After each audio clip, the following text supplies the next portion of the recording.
Welcome to this explainer. Today, we're unpacking a fascinating and honestly incredibly high-stakes world hidden right beneath the surface of global commerce. You know, Singapore is world-renowned as this premier regional business hub, right? It attracts entrepreneurs from literally every corner of the globe. But this massive influx of foreign capital has created a very specific, very dangerous corporate trapdoor for local workers. We're going to look at exactly what happens when international founders set up shop, hire a local to fulfill legal requirements, and then just completely vanish. Okay, let's dive right into this, because this question is really at the very heart of our explainer today. I want you to imagine being offered what seems like the easiest side hustle in the world. You get a modest annual bonus, just $150, simply to have your name listed on a piece of paper. No daily grind, zero commercial decision-making, you just exist on a corporate registry. It sounds like a super easy way to make passive income, right? Well, wait until you see the shocking contrast between that tiny payout and the immense, career-ending legal risk. To understand how this trap actually springs shut, let's look at an anonymized case file from our sources. We're looking at a 37-year-old former corporate secretary. Now, her job was essentially to act as the entry ticket for foreign companies wanting to set up in Singapore. When she eventually left her employer, she fully expected to just leave these directorships behind. After all, she had absolutely no real management power. But she quickly found out the law simply wouldn't let her walk away. Today, she is legally trapped as a director for 14 different companies, completely unable to remove her name. And just to give you an idea of the sheer volume we're talking about here, during her time at the corporate service provider, she simultaneously served as a nominal director for between 40 and 50 foreign-owned companies. I mean, think about that for a second. 40 to 50 separate legal entities where her name was the official local anchor.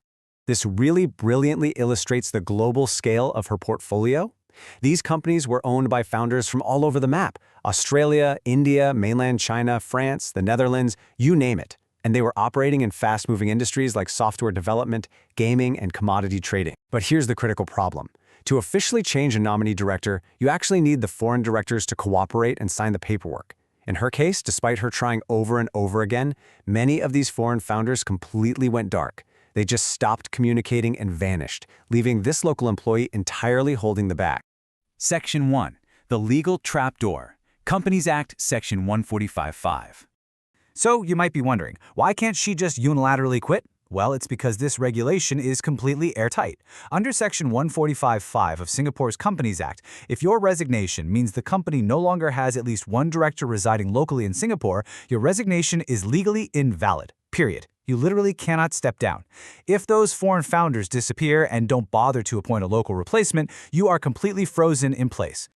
Now, it's really important to look at this impartially. This isn't some malicious loophole designed to trick people. It's actually a system designed for strict accountability. Industry advisors point out that this is exactly how the system was meant to work. Think about it. If a company's entire board of directors consists of foreigners living overseas, local regulators would face massive hurdles if they needed to enforce laws or investigate the company. The resident director requirement just ensures there is always someone, somewhere, answerable to local authorities. Section 2. Singapore's foreign business boom. So, why is this suddenly becoming such a widespread issue right now? Well, because the demand for these local director roles is absolutely skyrocketing. Just look at this relentless decade-long climb in foreign business registrations. In 2015, foreign-owned businesses made up 17% of all locally registered companies. By 2021, it hit 20%. And now, in 2024 and 2025, that number has climbed to 24%, almost a quarter. As Singapore cements its status as a base for holding companies, fintech firms, and remote entrepreneurs, the sheer mathematical need for local nominee directors is exploding.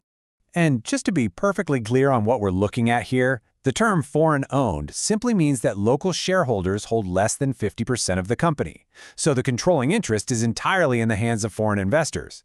But every single one of those companies still needs at least one resident director to operate legally.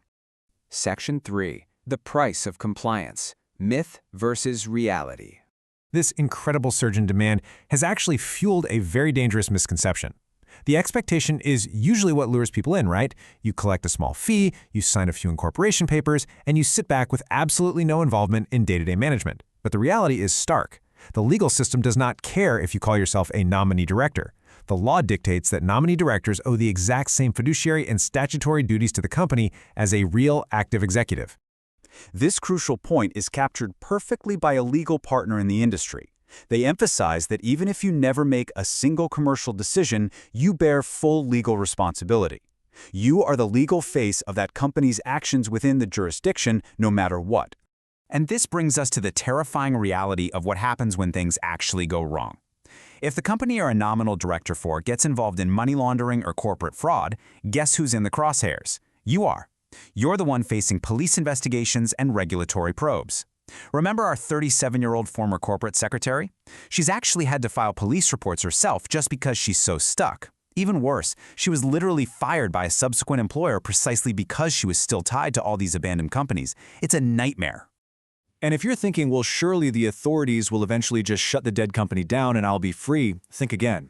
There is a massive professional penalty. If you are a director of 3 or more companies that get struck off the register by authorities within a 5-year period, you face immediate disqualification. You lose your eligibility to be a director entirely. Getting caught in a portfolio of abandoned companies can permanently destroy your professional future. Section 4. Finding an exit strategy. So, how do we fix this? What happens to the folks already caught in the trap? Well, the front line of defense here is the corporate services industry itself. Right now, there are nearly 3,000 regulated corporate service providers in Singapore. These are the agencies that foreign founders hire to set up their businesses and to supply these local nominee directors in the first place. Regulators have made it crystal clear that escaping the trap requires these agencies to really step up. Step 1 actually happens before the job even starts. Service providers must conduct strict due diligence to ensure anyone taking the role truly understands the gravity of the duties. Step 2. If an employee wants out, the provider must take reasonable steps to find a replacement. And Step 3, which is the ultimate escape hatch, if the foreign shareholders are totally unreachable and the company is genuinely doing zero business, the trapped director can apply directly to the regulatory authority to initiate the strike-off process for the company. Furthermore, authorities aren't just relying on goodwill anymore. A recent legislative bill has significantly strengthened oversight.